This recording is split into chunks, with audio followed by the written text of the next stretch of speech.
All right, welcome in, everybody. It is time for Full Court Press right here on the WagerTalk YouTube channel. And Rob Vino, we always start each show with a recap. And I'm going to let you go first today because my recap has a segue into our first game. But before we get into it, how about those Sienna College Saints? They're going dancing for the first time in 16 years. I didn't realize as a kid and a student how spoiled I was because, of course, when I was a young kid growing up in the Albany area in Schenectady, we had Paul Hewitt. We had NCAA tournament teams with Paul Hewitt.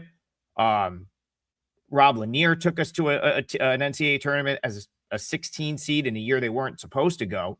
And then when I was in college, my senior year, we go and we beat Vanderbilt. And then the 2 years after that, a win over Ohio State and another NCAA tournament appearance where we fell short against Purdue. And then nothing since then, Rob. It's just been, I just assumed every couple of years Sienna would go to the NCAA tournament. And it has been the longest drought for them since becoming a Division I program.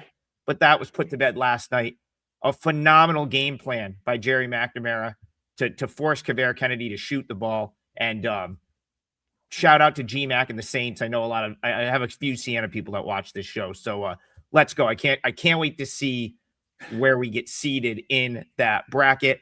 But for the recap, Rob, talk to me if you want to add anything there, go ahead. But talk to me about how your night was last night. Yeah, first off, yesterday I commented on not wearing Sienna green. So now that they've won the title, I show up in Sienna green. Big win by them last night against Merrimack. Good night. Not great for me, though, Adam. Wrong opinions on a couple of games here. Portland State being one of those. Montana State, I did notice that inside our full court press package, you helped us out by playing the other side stronger. So I was going to say, that might be the first time we were on like opposite sides of a side this year. I think that's the first time. That was a really good showing out of Montana, no question. Portland State still could not hit a three in that game. And the Gonzaga team total, over 82.5, only make it to the high 70s. Took a long while for them to get rolling. I think they put up like 28, almost 30 points over the course of the last 10 minutes. But until then, boy, Santa Clara, and let's give Santa Clara credit. I mean, when this tournament started, commented on how much I liked the team. I thought the St. Mary's matchup was bad for them. Didn't prove out to be. They figured it out second half. And then, of course, last night played Gonzaga real tough to show the committee that they do belong. I'm glad they get their seat in there. I'm certainly not glad Gonzaga didn't get the 83 points last night. So we look to hit the board a little better today. It's not often I have to come on here and say I did lousy, but last night I did lousy. Listen, you have more of it. You're overdue from just how well you started the season. It's me that can't afford the bad day or two right now because I had a bad November and December. I'm still in makeup mode from those first 2 months, whereas you kind of padded your bankroll nicely in those first two months of the season. So it's going to happen, and that's going to be my segue into our feature game today, Rob. Because I got to be honest, when I got off the show, you and I usually chat for a minute. I go, a lot of times, but the way that my day works, because I'm prepping for this show, cramming to get all the stuff ready, I usually, finally eat something for today for the day after this show. And so, Rob, I get off the show. I do our timestamps quick. I go eat some lunch. I pull up my odds screen, and Baylor is a 6.5 point favorite. Yeah. And I gave him on the show at 3.5, or I gave him to clients at 3.5. And I think by the time we got on the show, it was still 4. So I'm feeling pretty good about myself in that one, Rob. And Baylor was nowhere to be found. Totally the wrong side. Didn't matter if you had 3.5, 6.5, 10.5, whatever. It could have been any number. That was the wrong side. They just did not show up for that game. And credit to Arizona State. And this is the segue into our feature game. Credit to Arizona State. They had a great game plan. They had more energy. And you could pretty much tell first 10 to 15 minutes of that game that it was going to be a real issue for Baylor to come back. And even, they made a little bit of a run, but ultimately Arizona State got it done. Now on a quick turnaround, Rob Vino, it's Iowa State. And even as I've criticized Iowa State this year in the context of the top 10 teams in the league, This is a much tougher ask, in my opinion, for Arizona State. So talk to me. Iowa State, Arizona State, it's another early Big 12 tournament tip. Yeah, it certainly was a tough ask not too long ago, Adam. I mean, 4 days ago, they played Iowa State and got run out of the building in Ames, 86-65. So that led to, which I guess it's not yet a signed, sealed, and delivered deal that Bobby Hurley is fired. I mean, I guess it's like 95% sure, but I haven't seen. Yesterday, I was reading something that said, the soon expected to be released head coach, and came out here yesterday, and an only opinion, like I always say, we're not in the locker rooms. I didn't think that Bobby Hurley was the type of coach that the kids would rise up for. They did rise up yesterday on Baylor, really didn't have a chance, like you explained. But again, now they play a team that I would say somewhat underachieved this season. I think you'd probably agree that we thought better things for Iowa State. Not that they were a bad team, but that we expected them to be more in the elite conversation than they are currently.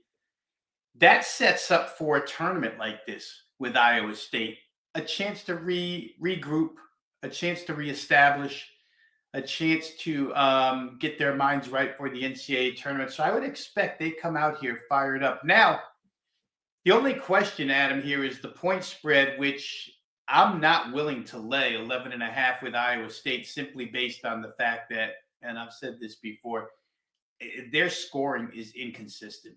And I've played maybe 2, maybe 3 team totals that I thought were well within their range, given the opponent they were playing. And Arizona State would fit that bill again today. Soft defensive type team. Iowa State should score, and they just don't manage to get to their team total, leave me a couple of buckets short, whatever. So offensively, it's been sporadic for them, which makes it difficult to lay the 11.5.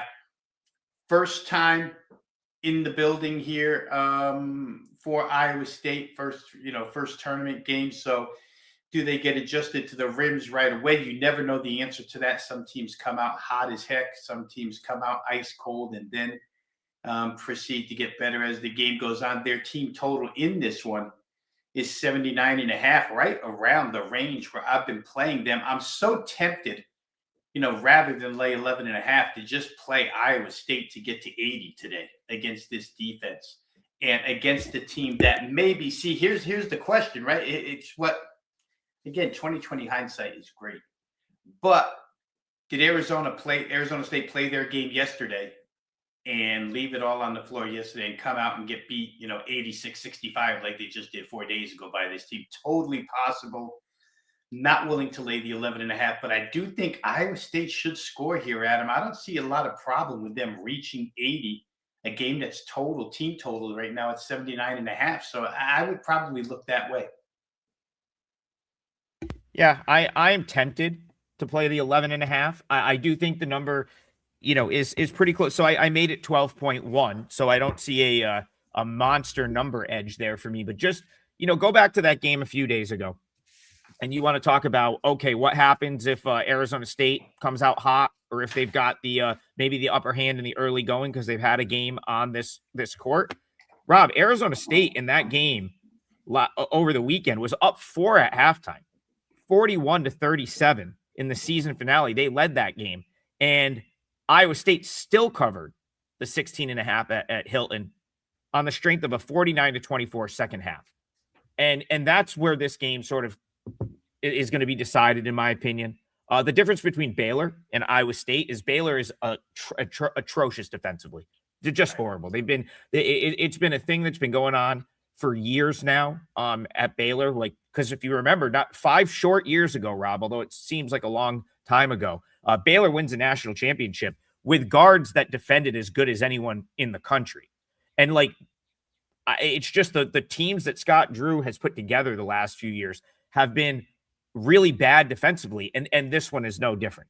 And Arizona State had a great game plan, and they were able to exploit Baylor's very weak defense. My problem, the issue I kind of see here with Arizona State is Iowa State is still really good defensively. Like, even with the issues they have putting the ball in the basket, their defense is so good, Rob, that on defense alone here, I could see Iowa State creating a double-digit margin. But then you might be in the scenario where, okay, I'm sitting there with a minus 11.5, which looks like it's pretty open and available out there. Is Iowa State going to go up 15, 17 and let them back in? Or is this a scenario where they're just going to step on their throat, go for the jugular and finish a game? Because remember, this game, sleepy 12:30 start, a little bit different than final game of the year at Hilton Coliseum. That's a different environment. So I like Iowa State. I still would bet them at 11.5 if you wanted to bet this game. But for me, I just did not have a big enough edge in the number to want to lay that many points. And that's just that simple. If I was picking this game, Rob, well, which we are because we do a show where people want picks, I'm laying the 11 or the 11.5 with the Cyclones. Yeah, it sounds like we could be on the same side parlay here because, like I say, if I'm going to play, it's going to be Iowa State team total over, thinking they get to 80. You said something front part of your analysis where I thought back in watching that game Saturday. You jogged my memory. There was an insane second half run in that game by Iowa State where all of a sudden I looked up. I've got 3 monitors on at once. And this one didn't have volume, and they're losing the game. And I kind of looked up like that at the screen, and all of a sudden saw Iowa State up by double digits. And I'm like, what the heck happened there? What happened there, for anybody who didn't watch, was the opening 10 minutes of the second half went 24-4, Iowa State, 24-4. Defense came in, locked down, offense went crazy.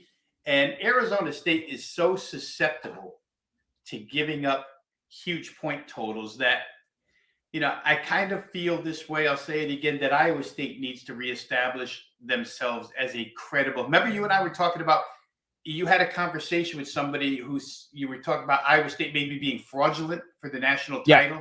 Right. For where they're ranked. Right.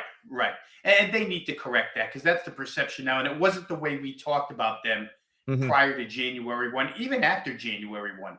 We were still talking about them as an Elite 8 team. So I think they've got the talent to do it. We'll see how it goes. But if I had to play, I'd be playing their team total over. Yeah, and I'll make one final point before we move on to a different game. Iowa State forced 23 turnovers in that game with Arizona State last week. That is the main reason for the run, right? That is how you go on a 24-4 run most of the time. You're forcing turnovers in open play and getting easy buckets off of an offensive miscue for Arizona State. My gut tells me that we see that happen at some point in this game where Arizona State, they don't take great care of the basketball. Baylor wasn't going to expose them in that regard, but Iowa State certainly can. And one of those kill shot knockout punches, from Iowa State, and suddenly you could be sitting there down 15 with the Sun Devils trying to battle your way into the back door. So Iowa State or pass for me on this one. It seems like you like the team total, and we're aligned to start the day. So I think we're off to a good start here, Rob.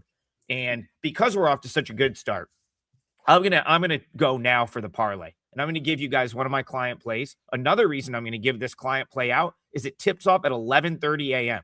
So some legitimate breakfast basketball. I'm on the East Coast, so it is lunch. I eat my lunch at 11:30 because I've already been up for most of the day at this point. But we've got a lunchtime tip here. St. Bonaventure. I've worn my zip up here, Rob.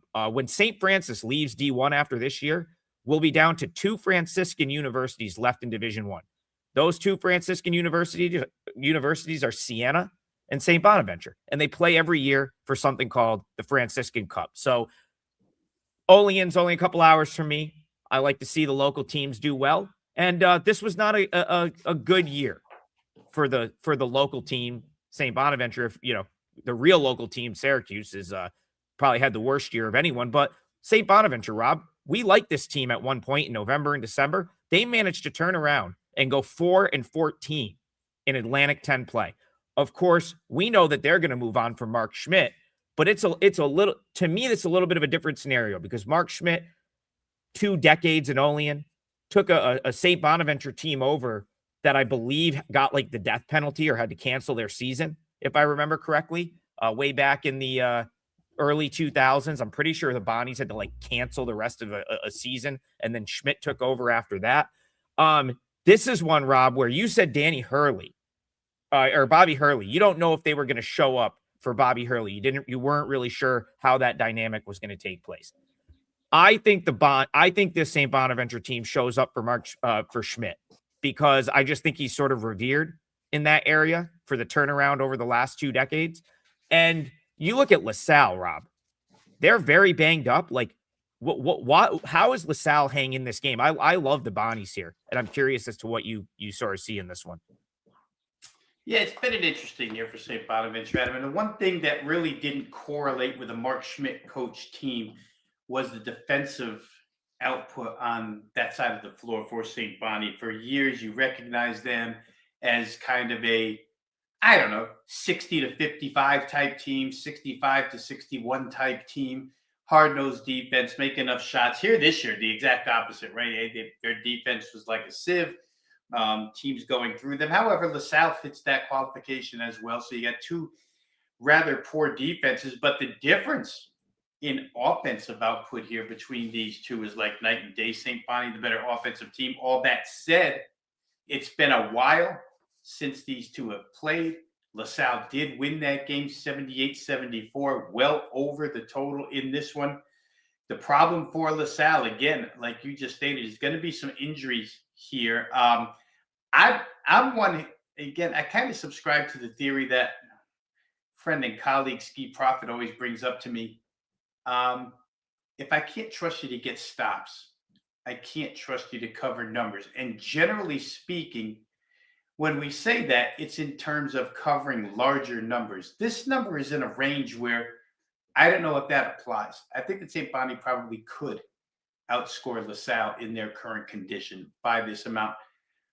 I understand the move downward in the total, but then again, that's helpful to St. Bonaventure and their team total. In other words, they get penalized in this total move somewhat for LaSalle having a banged up roster here. So the number comes down, their team total, you have to equate everything, it goes down 74.5. I see some 75s and halves out there now, so people playing this side up a little bit. I could see that happening in this game. Again, you're in, this Pittsburgh Paints Arena, which is not necessarily an NBA arena. But still, I don't think sight lines should be very manageable here. It's not a stadium type setting. So I don't know. I guess a slight lean here towards the St. Bonaventure team total over because of current conditions and the full season form of the LaSalle defense. And on top of that, the 78-74 final in their only meeting, albeit a while back. I think the same type of, mid to upper 70s total could take place for St. Bonnie here. Yeah, so I want to go back to that regular season meeting for a second, Rob. These 2 teams only played once during the regular season. The game was in Philly. LaSalle was the home team, and LaSalle won that game 78-74. But when you pull up the box score, Rob, you have Jerome Brewer went for 27, and Jaden Marshall went for 23. And neither of those guys will be on the court today for LaSalle because they're both hurt. So you look at, 50 of LaSalle's 78 points in that win over St. Bonaventure came from 2 guys that will not play today. Neutral floor early. Like I get, I thought the 5.5 number was low. It looks like it's up to 6.5 and 6 some places. That doesn't surprise me at all. Yeah. Can the 11:30 a.m. tip be a little bit sleepy? It can, but we're talking about over the course of 40 minutes. And Rob, the A10, the bottom half of the A10, if you're St. Bonaventure, you got to be looking at the next 2 days and saying, we can get to day 3. These are not these are not great teams at the bottom of the A10 so I think you see, just based on the schedule and how it played out, like Loyola Chicago and St. Bonaventure are down there at 4-14 in league play. For me, St. Bonaventure is just like a much superior team to Loyola Chicago. Yeah, I think they sort of got priced as bottom options in their respective games today. But the Bonnies, in my opinion, deserve more respect than they're getting relative to the other bottom teams in the league. And then I looked at the number 5.5 and I said, I don't think that those two guys are priced in the way they should be. Brewer and Marshall, especially based on what they did in the first meeting. So client play for me, St. Bonaventure, our Franciscan brother here in the state of New York, to Sienna, -5.5, 11:30 a.m. tip. It's up to 6.5 some places. I see 6s out there. We're going to put that in the parlay, and we'll just take, we'll probably have to add juice, but I agree with that move. I think the Bonnies roll today. Yeah, 50 of 78, just because I like to do mathematics. 50 of the 78 points scored by that duo comes out to around 62% of the points, Adam, which is, you need to account for that in the point spread here. And real quick, if St. Bonnie were to move on, it's George Mason tomorrow. Played George Mason a couple of times. The most recent one got beat up pretty good, 71-58. So certainly there would be a little bit of a revenge angle there. The first game was only a 3-point game. Like I say, that conference in general is kind of a conglomeration of mid to bad teams, with the exception of the couple at the top. Yeah, and Jacob says I wouldn't take Bonnie's -6. I actually still think at 6 that's a very good bet. As I'm watching the board move, which it always does during our show, Rob, I would not be surprised if this got as high as like Bonnie's -7.5 or 7 over the next hour or so. I think you're going to see some later Bonnie's money here, which is what we're kind of looking at. As I look at the odds logic odds screen, I see some of the sharper books are going to 6.5. So I'm fine with Bonnie's -6. And like I said, that is what I will put into the parlay. We just may have to juice it depending on where that number is when we get off the show. Real quick promo. It's conference tournament season. I ended up with 4. I don't think I actually got so sort of jazzed up during the intro, Rob, to complain about Baylor that I never recapped my night, which was just a 2-2 night. Lost with Baylor, lost with Syracuse early, hit Sienna, hit Montana at night. So pretty much a break even there for me. And then you can get my plays, all of Rob's plays, 3 days or the rest of the season, all the college basketball we play at WagerTalk. So www.wagertalk.com. We're both on there, and that great special is up. Garth's here in the building. We appreciate you donating every day, Garth. And hey, back-to-back losing days happens to literally everyone. You've been killing it here in the chat. 15-7 is awesome. Even if you have lost 2 in a row, that's still awesome. So let's talk about the game Garth wants to talk about, and we're going to go back to the Big 12. And he says, Rob, I'm going to try to get right and get back with Cincy -2.5 this afternoon. So I believe this is another early tip that likely goes. I got to get back to the spot here. I think they're probably right on. Yeah, they're on right after Arizona State. So that's probably going to tip off around 3 p.m. Eastern. Cincinnati is a short favorite against Central Florida. The resurgence has been on in Cincinnati over the last maybe month, 5 weeks or so. Do you think the Bearcats, Rob, carry that momentum into the Big 12 tournament? Man, they didn't carry it yesterday. I mean, they sleptwalked through that game against Utah. Maybe that's a good sign for today that you can go ahead and play as miserably as Cincinnati did, especially to start that game. While I was watching it, I was thinking of Garth's post here yesterday about the first half total going over. And in all my brilliance, I suggested I'd rather be Cincinnati first half team total, thinking that Utah's poor defensively and they would probably give it up more than 36.5. And Cincinnati proceeds to go out and be totally dry on the offensive end. First 10 minutes of that game, 9 points, 29 first half. First half total didn't get there.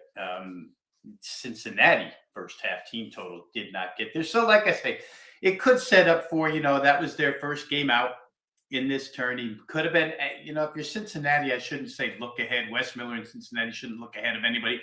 But Utah was kind of one of those teams, Adam, that you and I, Kelly brought up the discussion on Saturday morning. And of course, in her context, she was kind of alluding to do you find other teams across the country, like a Kansas State, who she follows closely, that you're just like, you know what, they've checked out? And it seemed like Utah was one of those we've checked out type of teams. But they played hard yesterday. Cincinnati gets by. Now they get to UCF. They played them twice. Doesn't happen often in these conferences, but they did get 2 meetings against UCF. UCF wins at home by 1 the first time. Cincy straightens it out in the more recent matchup about a month ago, win by 20, and absolutely squashed what's a really good Central Florida offense. And that's probably the difference in this game, is that Cincinnati is way more capable of that type of defensive performance. I think Johnny Dawkins' squad has done a really good job this year, but they are reliant on that offense being there, what carries them.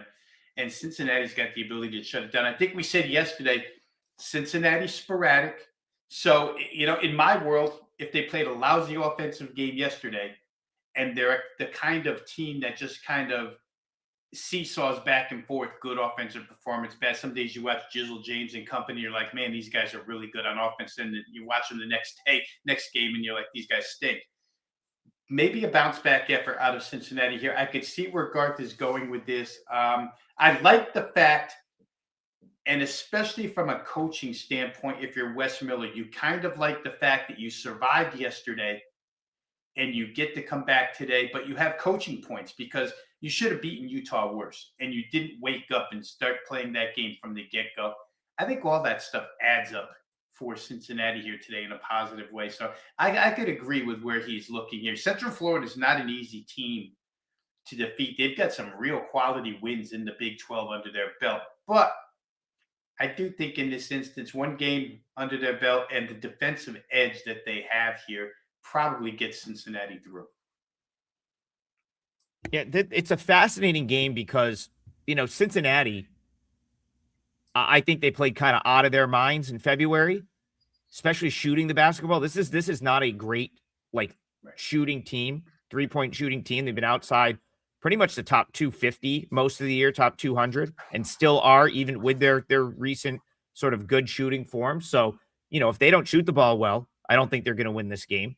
And then UCF, it's they go out to Utah and sweep Utah and BYU on a road trip. And then they come back home, Rob, to teams that you got to like their chances to at least get one of these games. Home games against Baylor and Oklahoma State, and just looked gassed and exhausted in both of those games. Gave up 87 to Baylor, turn around, give up 111 to Oklahoma State, although I do think there was an extra period in that game. There was an overtime frame, but still, it's a ton of points. And then totally no-show your trip on the last weekend to West Virginia. So I kind of look at that and say, okay, is UCF going to have 5 days to go and regroup, rest, and show up ready to play here? Because they haven't looked ready to play since the BYU game. And that's what makes this so difficult because, we got to look at Cincinnati yesterday. Thank you for jogging my memory. That game was so uninteresting to me that I forgot it even happened, Rob. I had other stuff going on in that window, and I was like, so I forgot that Cincinnati even sort of had that sleepwalk past Utah yesterday. But it's very difficult because are you going to weigh in the fact, like you were saying, that Cincinnati has a game under their belt on this floor, or are you going to take that performance yesterday at face value? Because I'll tell you what, Rob, they play like they did against Utah today. They're not winning this game. Central Florida will win this game. So, man, Garth, I wish I could I wish I had more confidence here.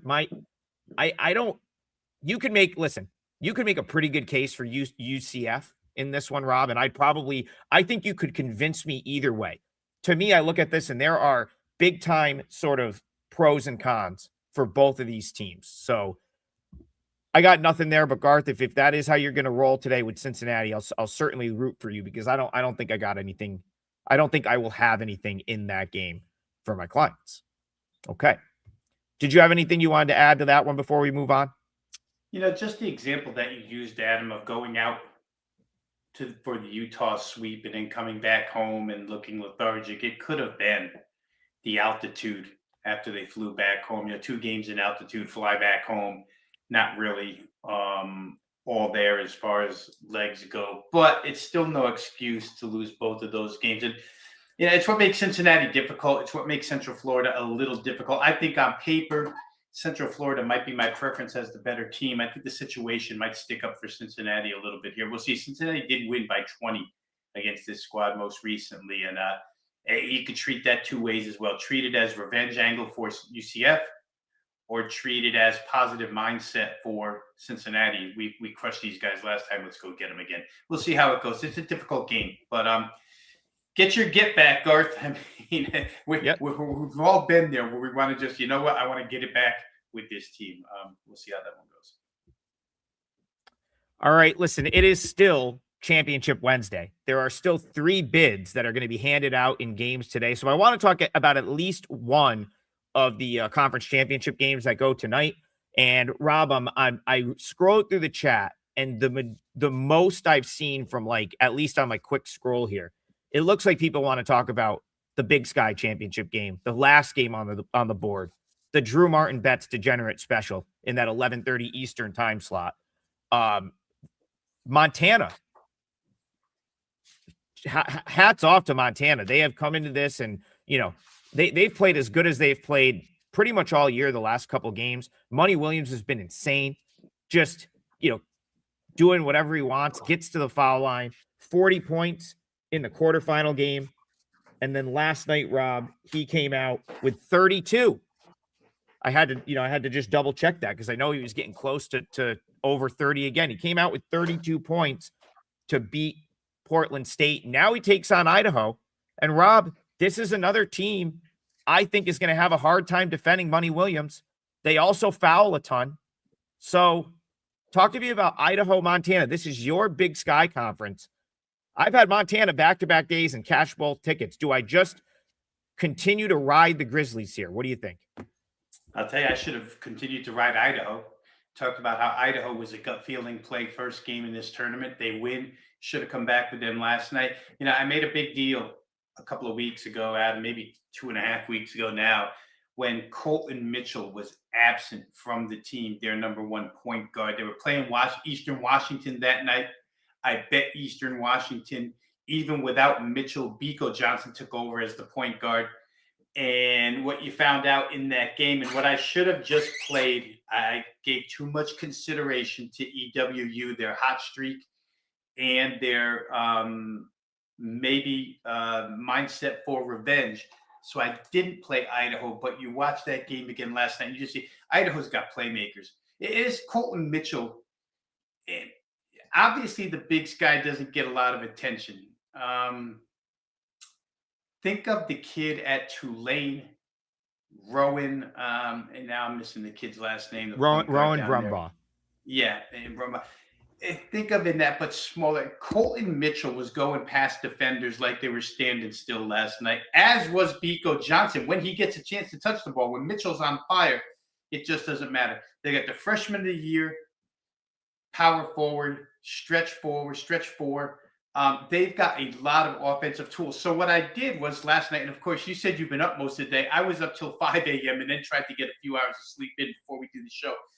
But I'm scrolling through the box and I'm like, how did Idaho do against Montana this year? And what you find is that Montana beat them twice, virtually by the same scores, win by 5, win by 6. Biko Johnson did have a really nice game against them, but the guy who had 2 bad games against Montana, Colton Mitchell, is surprising to me, but Montana found a way to defend him. On the other side, Money Williams had 1 big game, not so big the second game. They found a way to defend him. But where it all comes to a head here is Idaho is an offensive-based team. They're not really that good defensively, Adam. They can be had on the defensive side. But they didn't play really good offensively against Montana this year. Somehow Montana had answers for them. Idaho shoots 4 of 23 from 3. First time around. Second time around, they averaged less than a point per possession. It wasn't good for a team that I view as a really, really good offensive team in Big Sky context. I don't know. My gut feeling is Idaho will show up here tonight because they just – when you have guys in a conference like this, and I know you pointed out in lower conference quite a bit. When you have guys, and I think Towson is a team that you use as an example. When you have guys that can get to the rim, get past their defenders, kind of at will, those teams generally succeed in these types of conferences. Idaho has two that you just can't get in front of. Somehow Montana was able to get in front of them.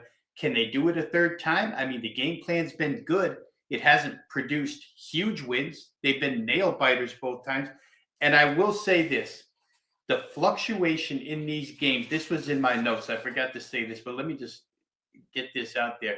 The fluctuation in these games has been crazy. The most recent game, Idaho took a 13-point lead at the outset.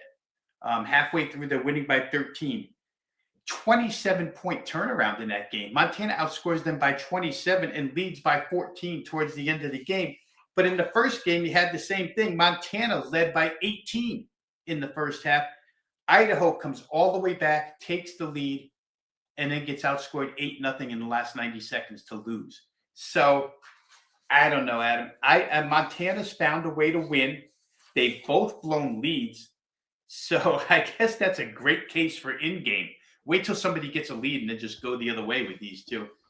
Man, I'm partial to Idaho here with these playmakers, but I've also always been partial to Money Williams. Difficult game. I do think that the total's kind of low here. To tell you the truth, I'm sitting here talking about all these guards that can get to the rim and have big scoring nights. The totals come down, 147.5 to 145.5. I think that's to be expected in a conference championship game. It's like automatic money, right? Conference championship game under. These teams have played too many games in too many days, et cetera, et cetera. Idaho's been bet down a little bit. I was surprised they were the favorite, to tell you the truth, Adam. And I'll let you get, because if you like Montana and you've been on that crusade with Montana, you have to like the fact that they're getting points here. I mean, what is Idaho doing favored? But I do like the over in that game. Yeah, so that's kind of the that's the, I guess, conundrum I'm in here. But I've been on Montana, so I kind of want to continue to ride Montana. But I do think like this number. So it was 1.5, 2.5. It is probably where it's supposed to be. So I make Idaho -1.5. That's my number for this. So obviously at 2.5, I definitely see a little bit of value in Montana. But I'm just gonna settle on, just for the sake of making a pick in this game before we go to a different game. Rob, I like the over as well, because I don't want to bet against Money Williams right now. And I know Idaho is prone to fouling. So, this dude went in the Northern Colorado game. He went 18 for 19 from the free throw line because they just didn't have an answer for him. And as soon as they got into the team foul trouble, Montana just kept feeding him the ball. They couldn't defend him without fouling. He's on the line for 19 free throws. Portland State, a much better defensive team, still had trouble with Money Williams. So how does Idaho defend that? They probably don't. On the flip side, though, Idaho is probably going to score their points. And they're a team that can get hot and do it in a hurry. They can hit threes. They will take a high volume of three-pointers when things are going good. And if they're going in, I kind of think the over might be the way to go in this one. Maybe even more so than Montana, who it's like, listen, you got to, what did I say yesterday? Sometimes you got to know when to get off the ride, Rob. I was riding for 2 games, winner on Sunday, winner on Monday. My gut tells me to get off the ride and just bet the over here. It's probably the better look. Yeah, the free throw shooters on the other side, if Johnson and Mitchell have the ball, they're just as good at the free throw line. Last thing I'll add here, Adam, and I don't remember the numbers exactly, but an intangible here that could come into play is the broadcast team was bringing up the fact that the Idaho Vandals have played X amount of games. I think it was 16 games inside Idaho Central Arena, which is where this tournament has been played, and have had extreme success in this arena, including a game during the regular season, non-conference part, I think, and then inside this tournament, and then going back. Idaho's another one of those teams. You talked about Sienna not winning for 16 years. Idaho, I think, hasn't won their conference tournament in forever. Which was being brought up a lot, and the venue was being brought up a lot as pro-Idaho. Could be a deciding factor here, and could actually be a reason why this line, you said you made your number 1.5, could be a reason why it was padded a little bit to -3. on the opener. I know each team gets, ticket sales, and Montana's going to travel well, but this arena's been good to Idaho. Yeah, it's a really good point, and makes it even more that I think I'd play the over instead of the side in that game. All right, let's go to Brett Kinney. Thank you, Brett, for the donation, and we'll absolutely talk about your game. This is conference title game number 2 of 3 of them tonight. He says thoughts on the Southland Conference Championship. Does the 3 OT affect McNeese? I didn't have a dime on that game last night, Rob, but boy was I pulling for UT Rio Grande Valley. I've been high, I've liked them this year, and it really would have been cool to see them in the title game. You know who else would have probably loved to see that, Rob? Stephen F. Austin would have loved to see that, because they were a shot or two away from getting a Rio Grande Valley team that just played multiple overtimes in the championship game.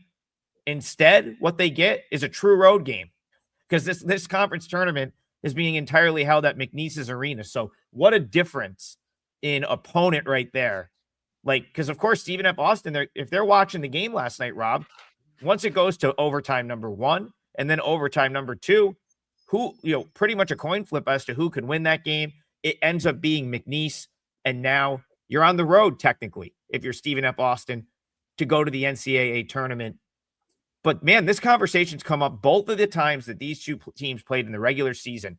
And both of the times, I remember not being able to truly make a case for a side. It felt very much like a coin flip to me in those games on the number. And I can't say that I feel much differently here. But Rob, if I remember correctly, did you nailed the total in when we talked about both of these on the show earlier this year? I know specifically there was one where we both looked at each other and was like, how does this game not go under? And then it stayed under by a mile. So what do you got? Southland Conference Championship game tonight. McNeese, Stephen F. Austin. Yeah, unfortunately for you and I, we're not getting a price in that mid 140s range tonight. Otherwise, we'd be saying the same thing. What are we missing here? Why aren't we just pounding the under? Both games this year went under the total. And to Stephen F. Austin's defense, they played in this arena once already this year, lost by 2 points to McNeese, 66-64. Second game went Stephen F. Austin's way, 67-60. The one thing you can take away from both of those games is the defense reigned supreme. It was difficult to score points in either of those games, which, this total being bet down, I sometimes, and even today I did again, come on and just kind of mock the rush to under in conference championship games. This one's justified in my mind. I mean, betting it down from 137.5 to 134.5 with one team playing triple overtime last night. Not only did McNeese have to go triple overtime, they were the late game. I mean, that game didn't end till really late last night. And the difference in that game last night, Adam, I'll point it out. Rio Grande Valley, 24 turnovers, 28% of their possessions wound up in turnovers. Otherwise, you go through it statistically, and they did everything they needed to do to win. McNeese's offense was over. And real quick on the fatigue factor, the trio of Duell, Garcia, and Johnson, those three guys all play 49, 48, and 40 minutes and have to come right back into another grinder against Stephen F. Austin. Stephen F. Austin was not very good themselves offensively last night. Corpus Christi almost got them. I mean, it could have been Rio Grande Valley and Corpus Christi, honestly, in this title game. So both of the favorites, they were the two best teams in the league all year long, both offensively, defensively, record-wise, everything. In any category, they were 1 and 2. Meet for the third time. There's no secrets. Everybody knows each other's offense, their play sets, etc. This game's perked up here. 1.5 all the way up now, a full point to 2.5. And I'm looking at a couple of threes. Not sure I agree. I kind of lean toward the thought in the chat that the 3 overtimes would affect McNeese, just simply based on the way this game is going to play out, where both teams just dig in and play really hard defense, which takes a lot of energy and a lot of effort. I'm not saying McNeese can't pull through with the home crowd behind them. Certainly they can. I'd probably lean Stephen F. Austin. those who got in at 137.5 and played under, I think you did the right thing. 134.5, it's probably still the right thing, but I'd be a little more leery at this price to stay under. Give me really slight leads at him, what should be a great game, to Stephen F. Austin plus the points, and another potential under. The first two, if I just add them up real quick here, 127 and 130. Those both are underneath what they're asking for tonight. Yeah, I was just trying to go back and look at some box scores again from those first couple of meetings. That the thing that I'll be the most interested in from a matchup standpoint is Keon Thompson, because that's the thing in both of those games. Because of course they split the regular season meetings. Stephen F. Austin, I believe, won McNeese won the first one. Stephen F. Austin won the second one. But even in the losing effort, Rob, they were still very, very good against Keon Thompson. They completely shut him down in the first meeting. The second meeting, at a quick glance, you'll see that he scored 21 points, but that was on like 6 for 17 shooting from the field. So the reason that's so important to this matchup is because a lot of what Stephen F. Austin is able to do offensively kind of runs through him. And so you got to ask yourself, if McNeese has had success sort of taking him out of like the game to an extent where he's just not totally like destroying you, I don't know. That would make me like McNeese, certainly, then knowing that you're also getting them on their home floor in a conference final. Intriguing game.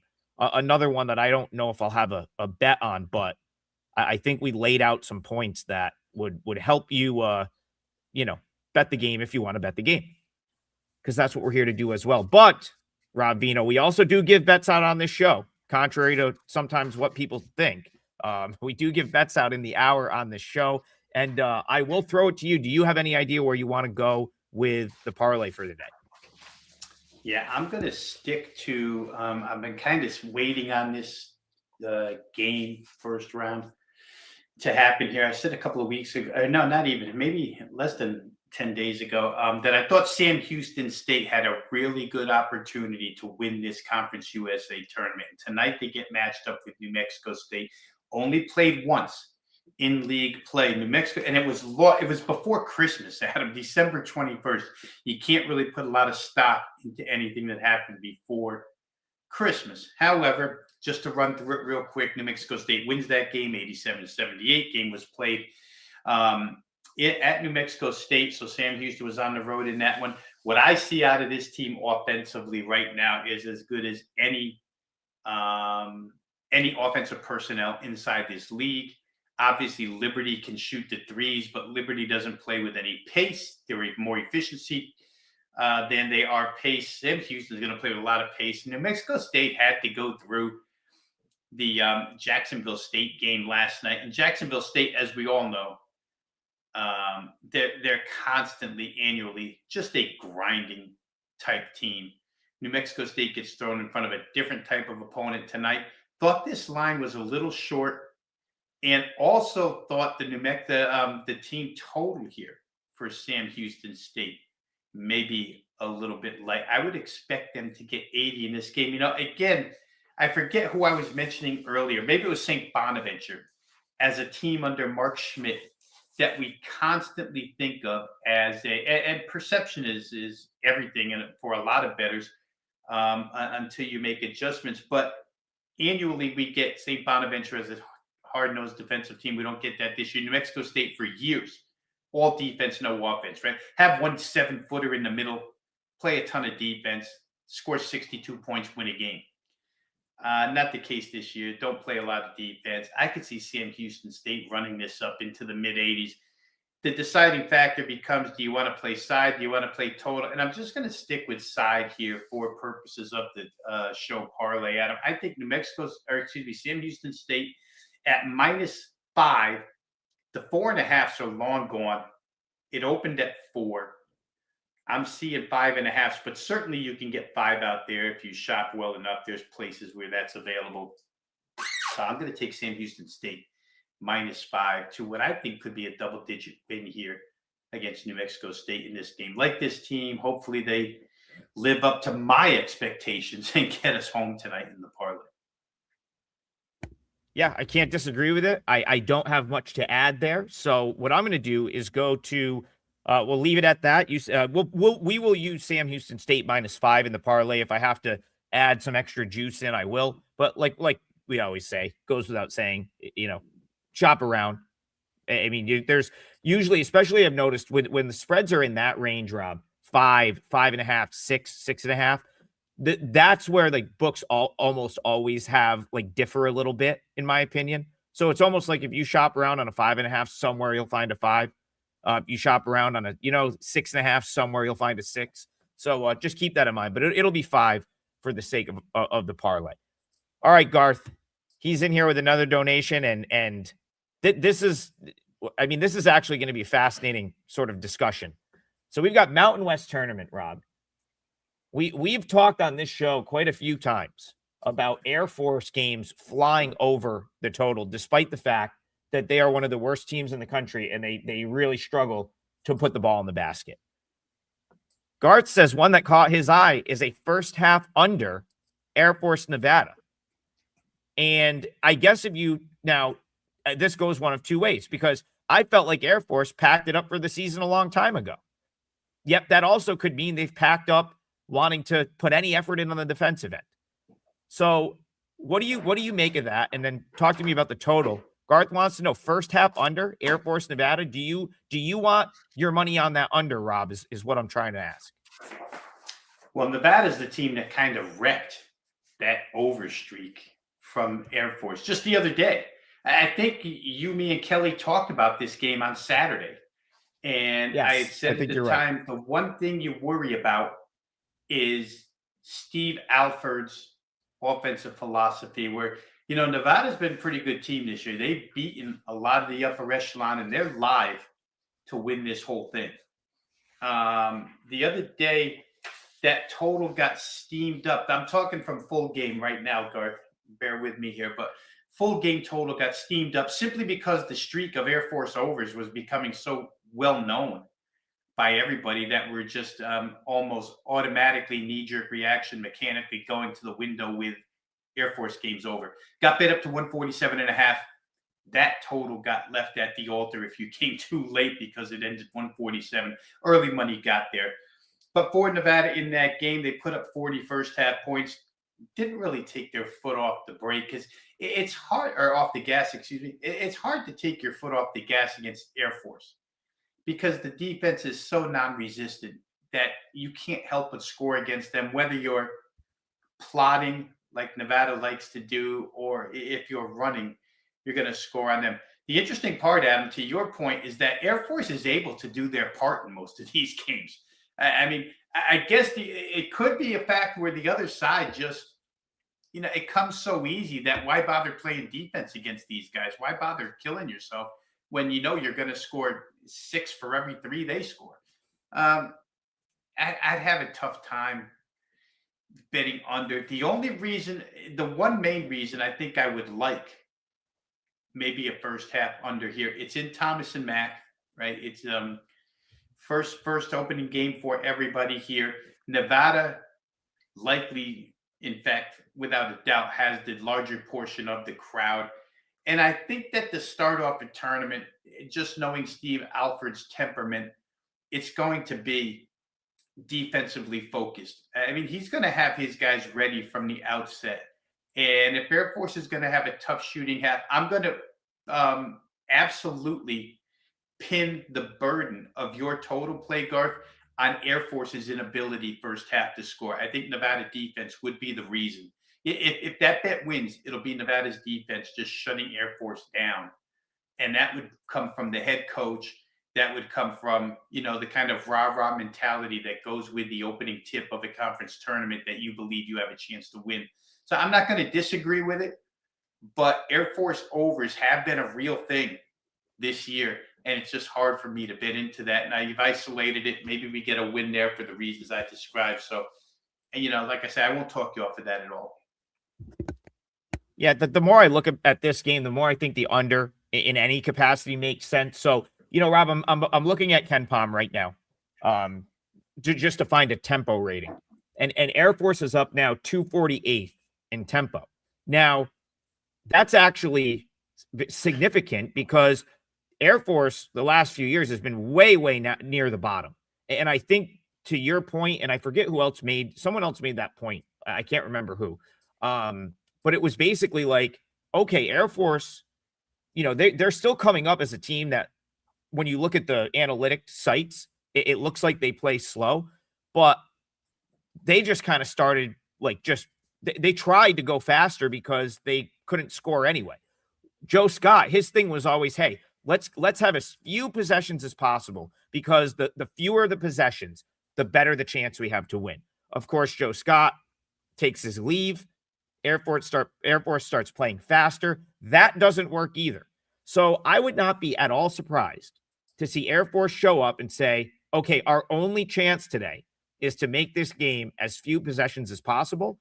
And for Nevada to be like, sure, because that's the type of game we'd rather play anyway, right? Nevada is bordering on being top three, outside the top 300 in tempo this year. So they're way down there.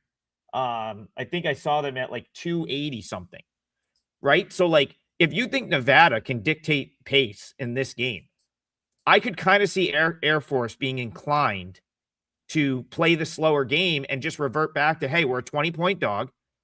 We're not going to win a track meet with this team. So let's just go back to doing what we did for years, where it was like, let's make this as few possessions as possible and hope Nevada has an inefficient day in the half court. And then maybe we sniff having a chance in this game, which of course last year for Air Force would have worked because they had Ethan Taylor who could hit any shot at any time. This year, they don't really have that, Rob. So, hey, you want to talk about a full game under? This might be a game where Air Force scores 48 points and loses, right? So I'm with you, Garth. But me personally, I think I prefer the full game more than the first half because my gut says that Air Force plays the game Nevada wants to play, and that Nevada, being the significant team, but far significant of these two teams, is able to dictate tempo. So I'm kind of with you on a full game under as well.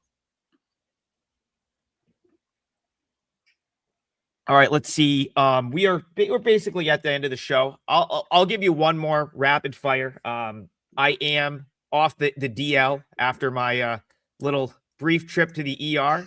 I am going to take a ride down to Bethlehem, PA tonight, Rob Vino, to watch Boston University take on Lehigh in the Patriot League final.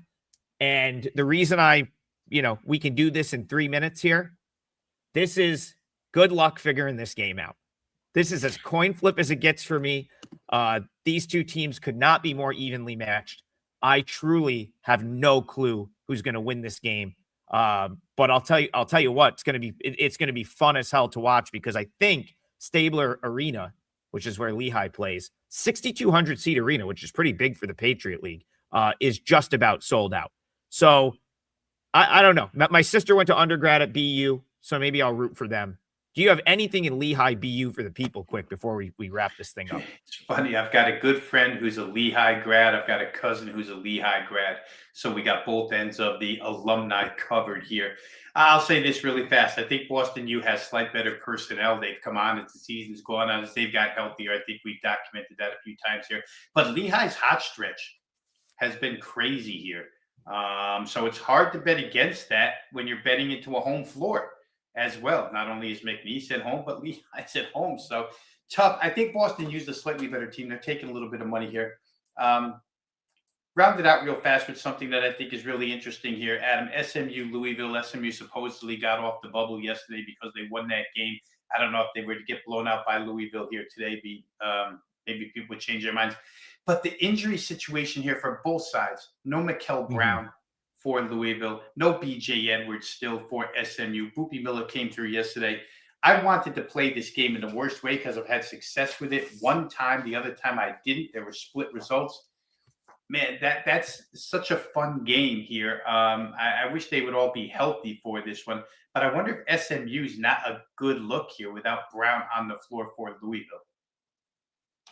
Yeah, I kind of my number is suggesting I should play Louisville, but I just couldn't get over not having Brown and the fact that that's another team that constantly burns me one way or the other is Louisville. So I'm not even going to really give an opinion out there other than the fact that my number shows a little bit of value toward Louisville.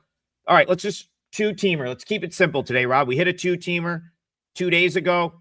We got crazy with a three-teamer yesterday. It didn't work out. So St. Bonaventure, -5.5 is a client play for me. I'm going to go -6 in the parlay.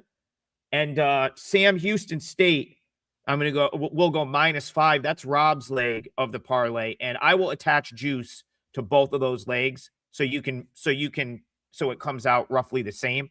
I'll tell you what, if you want to take it a step further for yourself, a St. Bonaventure to Sam Houston moneyline parlay is probably a pretty good bet as well, because I kind of don't see either of those two teams losing. So that's the show today. We greatly appreciate you tuning in. We'll be back tomorrow. We've got another crazy slate of hoops tomorrow and Friday. Saturday, we're on with Kelly in Vegas. And then Sunday, I believe we have a selection special show with all of us. So we're going to be around all weekend, just talking ball. And we really appreciate you guys tuning in on a daily basis. Again, the parlay, St. Bonaventure -6, Sam Houston State -5. Maybe bet yourself a little money line parlay to go with it. And Rob and I will be back in the morning for more Full Court Press.